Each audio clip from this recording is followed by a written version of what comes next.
퇴직이라는 단어는 대개 해방의 의미로 들린다. 출근하지 않아도 되는 아침, 이메일 알림이 울리지 않는 밤, 업무 스트레스에서 벗어난 시간들.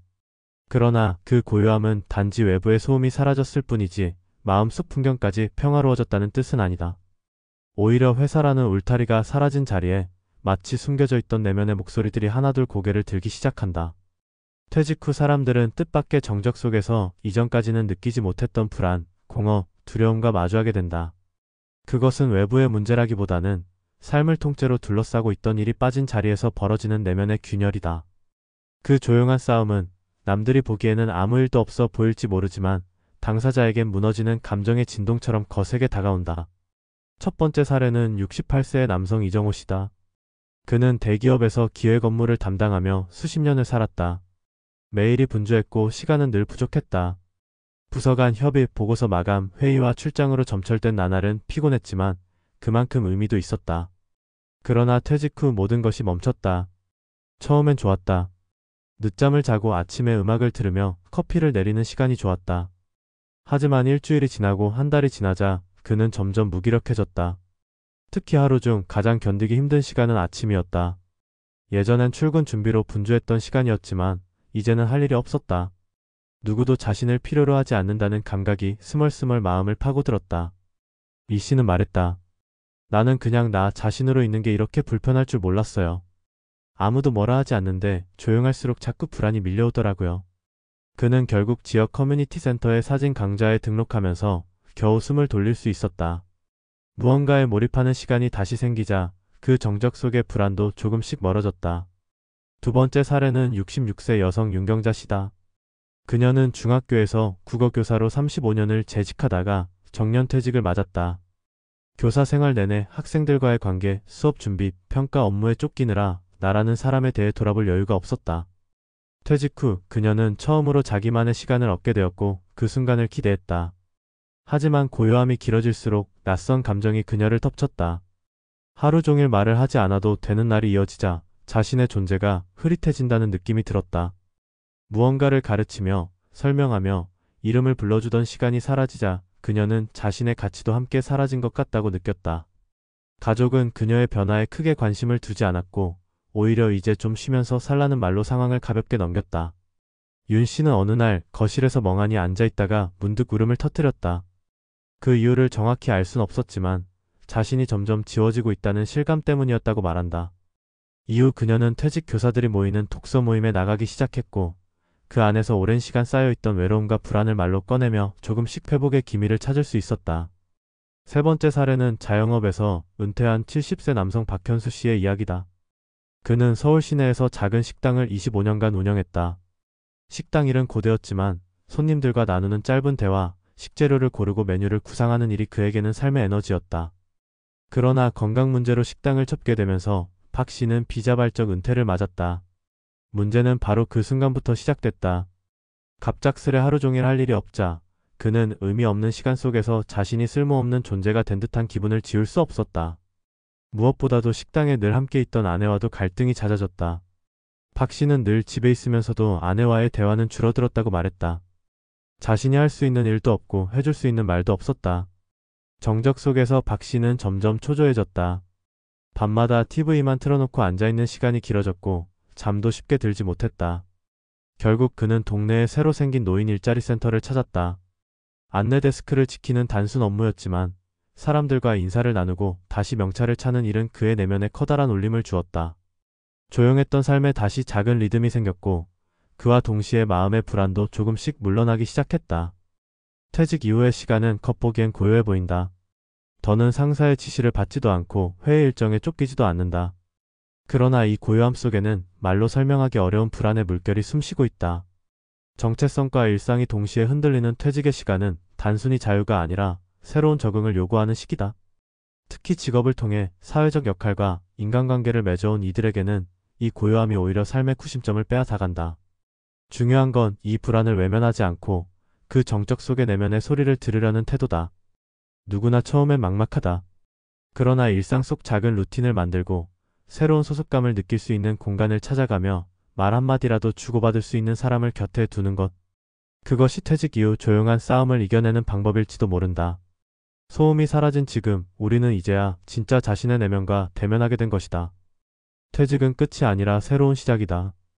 그 시작은 늘 조용하고 낯설지만 그 안에서 자신을 다시 발견하는 일이야말로 진짜 회복의 첫걸음일 수 있다. 퇴직 이후의 삶은 단순히 일을 그만두는 사건으로 끝나지 않는다. 오히려 그 시점부터 개인의 정체성, 삶의 구조, 관계의 양상이 새롭게 구성되기 시작한다. 우리는 흔히 퇴직하면 편해질 것이라거나 시간이 많아져서 좋겠다는 식의 단순화된 인식을 갖지만 실제로 퇴직자들이 마주하는 가장 큰 벽은 고요 속의 불안이다. 이는 단지 심리적인 현상을 넘어 사회문화적 구조와 인간의 존재 방식, 그리고 삶의 의미를 구성하는 방식 전체와 관련된 깊은 문제다. 퇴직 전까지 개인은 조직의 일원으로서 사회적 기능을 수행하며 그 역할을 통해 스스로의 정체성을 구축해왔다.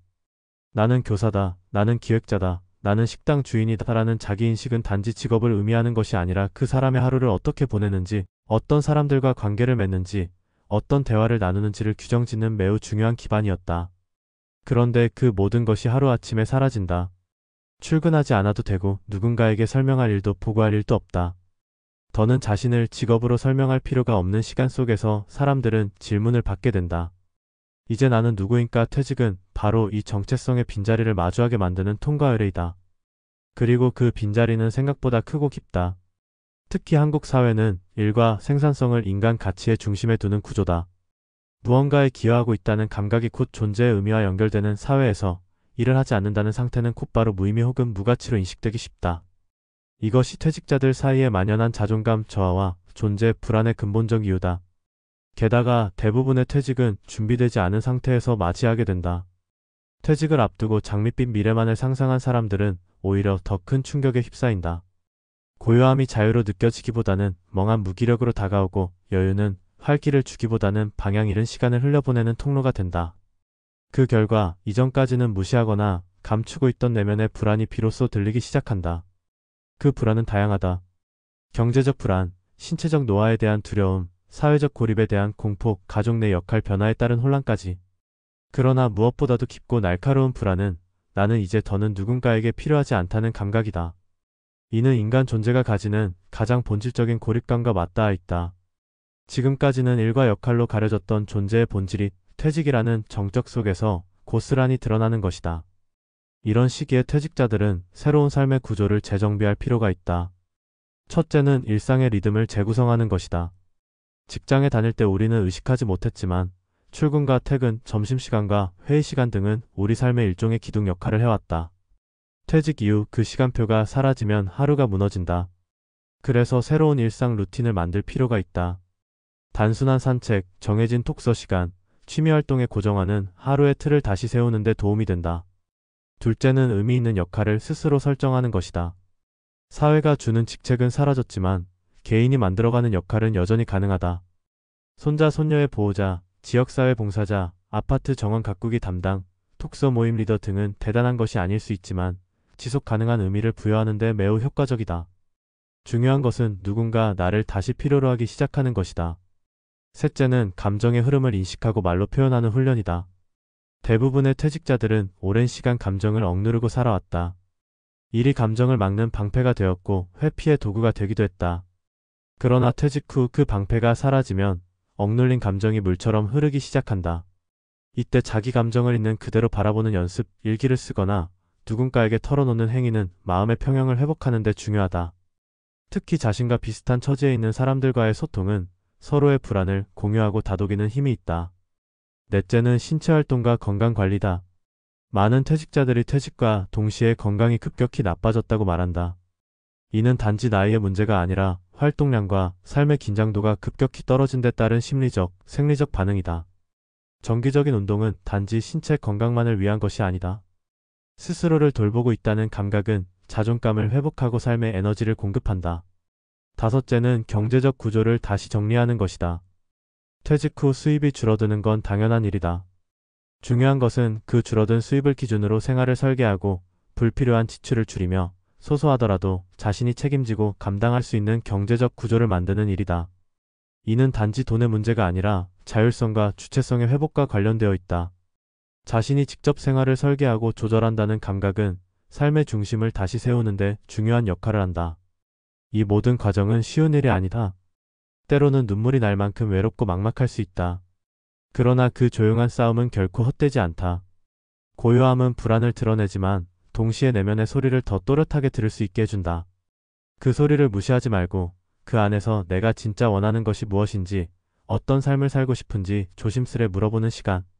그것이야말로 퇴직 이후 삶의 전환점을 만드는 가장 본질적인 시작이다. 퇴직은 종착점이 아니라 새로운 삶의 구조를 다시 짜는 기회다.